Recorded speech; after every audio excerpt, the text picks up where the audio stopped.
Hello ஹாவி purse இந்த வீடியோவில் பார்த்தீங்கன்னா லக்ஷ்மிகாந்தன் கொலை வழக்கு மூவியோட ரிவ்யூ தான் பார்க்க போகிறோம்.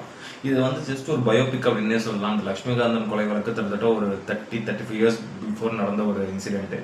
அது ஒரு புத்தகத்திலேருந்து எடுத்து ஒரு அடாப்ட் பண்ணி டேரக்டர் தயால் பத்மநாபன் இந்த படத்தை டேரக்ட் பண்ணியிருக்காரு. இது வந்து பார்த்தீங்கன்னா வெற்றி, பிரகிதா சகா, லுலுசபா மாறன், லிசி ஆண்டனி இவங்களாம் இந்த படத்தில் வந்து மெயின் லைட் பண்ணியிருக்காங்க. இந்த படத்துக்கு வந்து பார்த்தீங்கன்னா தர்போக் சிவா மியூசிக் பண்ணியிருக்காரு. ஸோ இந்த படத்தோட கதை என்னன்றது வந்து பார்த்தீங்கன்னா படத்தோட ஸ்டார்டிங்கில் வந்து ஹீரோ வெற்றி அவங்க அம்மாவோட இருக்காரு. ரொம்ப ஒரு சிம்பிளான ஒரு நீட்டான ஒரு லைஃப் அவருக்கு போயிட்டு இருக்கு. ஆனால் கொஞ்சம் கஷ்டப்படுறாரு, நிறைய கடன் அது இதெல்லாம் இருக்கு. அவர் படித்த படிப்புக்கேற்ற வேலை வேணும் அப்படின்னு சொல்லிட்டு அவர் அந்த கிராமத்தில் உட்காந்து நிறைய இடத்துக்கு கவர்மெண்ட் ஜாப்ஸ் அண்ட் ப்ரைவேட் ஜாப்ஸ்லாம் அப்ளை பண்ணி வெயிட் பண்ணிட்டு இருக்காரு.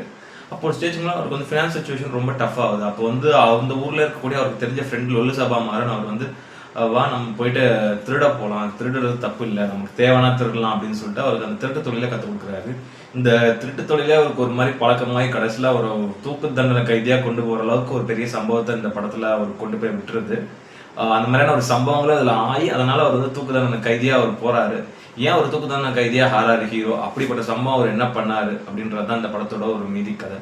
ரொம்ப ஒரு சிம்பிளான ஒரு யூஷுவல் ஒன்லைனர் தான் இந்த கதை. இதுக்கு முன்னாடி வந்து ஒரு ரியல் லைஃப் இன்சிடென்ட் நடந்தக்கூடிய கதைன்றதுனால இந்த கொஞ்சம் நல்லா இன்ட்ரெஸ்டிங்காகவும் பட் இந்த படத்தோட கதை. மெயினாக வந்து பார்த்தீங்கன்னா வெற்றி அவரோட பெர்ஃபார்மன்ஸ் நல்லா இருந்தது. இந்த படத்தை வந்து பார்த்தீங்கன்னா ஆக்டிங் வைஸ் ரொம்ப சூப்பராக பண்ணியிருக்காரு. ரொம்ப ஒரு மாதிரி செட்டில்டான ஒரு கேரக்டர். அவருக்கு வந்து அந்த ஒரு ஃப்ளாஷ்பேக் போர்ஷன்ஸ் எல்லாம் வந்து ஒரு 2-3 இடங்களில் சின்ன சின்னதாக அந்த ஓரளவு கொஞ்சம் ஜாலியான ஒரு கேரக்டராகவும் கொஞ்சம் அந்த மாதிரி சிரிக்கிற ஒரு கேரக்டராகவும் இருக்கலாம். பட் ஆனால் மொத்த படமே அவர் வந்து பார்த்தீங்கன்னா ஆல்மோஸ்ட் வந்து அவர் வந்து ரொம்ப ஒரு செட்டில்டாக ரொம்ப வந்து ஒரு மாதிரி இறுக்கமான ஒரு கேரக்டர். ரொம்ப பிகாஸ் ஏன்னா அவரோட ஸ்டோரியே அப்படி தான், அந்த படத்தோட கதை வைஸ் அவரோட கேரக்டரே அப்படி தான் போது ரொம்ப வந்து லைக் அவரோட சுச்சுவேஷனே அப்படி தான் இருக்கும், அந்த மாதிரி தான் இருக்கும். ரொம்ப வந்து ஒரு மாதிரி சீரியஸான ஒரு கேரக்டர், எமோஷன் சீன்ஸ் எல்லாமே ரொம்ப பிரமாதமாக பண்ணியிருக்காரு. நிறைய இடங்கள்ல அவரோட ஆக்டிங் வைஸ் அவரோட டைலாக் டெலிவரி ஆக்டர் எல்லாமே ரொம்ப பிரமாதமாக இருந்தது.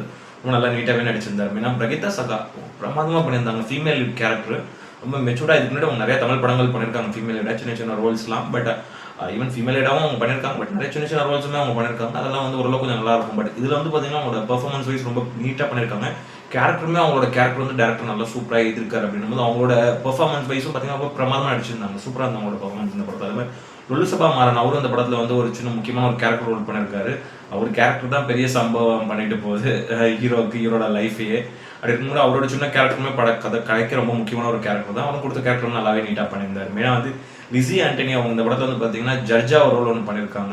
முக்கியமான ஒரு கேரக்டர் தான் அவங்க. ஏன்னா அவங்க கொடுக்குற தீர்ப்பில் தான் அந்த கதையே இருக்குது. ப்ளஸ் அவங்க கேரக்டரே ஒரு ட்விஸ்ட் ஒன்று வருது, இவங்க தானா இவங்க அப்படின்ற மாதிரி அந்த படத்தோட ப்ரீ கிளைமேக்ஸில். பட் நீட்டாக இருந்த அவங்களோட பெர்ஃபார்மன்ஸ். அதே மாதிரி வந்து பார்த்தீங்கன்னா மதன்குமார் அவரு இதில் வந்து ஒரு சின்ன ஒரு விக்டம் ரோல் ஒன்று பண்ணியிருக்காரு. ஒரு சின்ன கேரக்டர் தான் அவரும். அதே மாதிரி வந்து சுப்பிரமணிய சிவா அவரு இதில் வந்து பார்த்தீங்கன்னா ஒரு சின்ன முக்கியமான ஒரு கேரக்டர் ரோல் ஒன்று பண்ணியிருக்காரு. நீட்டான ஒரு கேரக்டர் ரோல் தான் அவருமே.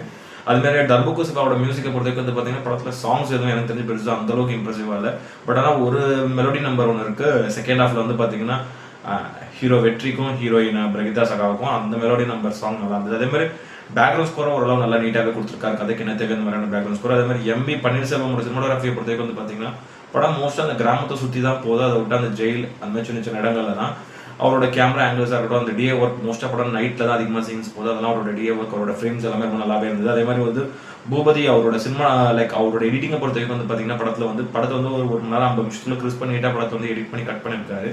அவரோட கட்ஸும் ரொம்ப நிறைய இடங்கள் ரொம்ப சூப்பராக இருந்தது. ஸோ கதைக்கு என்ன தேவை அந்த மாதிரி சீன்ஸ் வச்சுட்டு ரொம்ப பெருசாக லேக் இல்லாத அளவுக்கு அவரோட கட்ஸ் எல்லாம் நல்லா இருந்தது. அதே மாதிரி தயால் பத்மநாபனோட டைரக்ஷனை பார்த்தீங்கன்னா ஒரு உண்மை சம்பவத்தை ஒரு அடிப்படையாக அவர் எடுத்துக்கிட்டார் ஸ்டோரியை.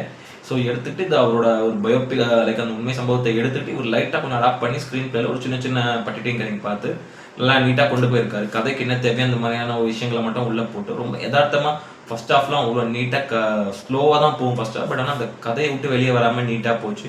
டுவர்ட்ஸ் அந்த செகண்ட் ஹாஃபில் வரக்கூடிய ஒரு சில ட்விஸ்ட் அண்ட் டர்ன்ஸ் ப்ளஸ் அந்த ஒரு எமோஷன் சீன்ஸ் அதெல்லாமே நிறைய இடங்களில் செகண்ட் ஹாஃப்லாம் எமோஷன் சீன்ஸ் சூப்பராக ஒர்க் அவுட் ஆயிருந்தது. ரொம்ப பிரமாதமாக அந்த எமோஷன் சீன்ஸை வந்து கையாண்டாரு டேரக்டர் தயால் பத்மநாபன்.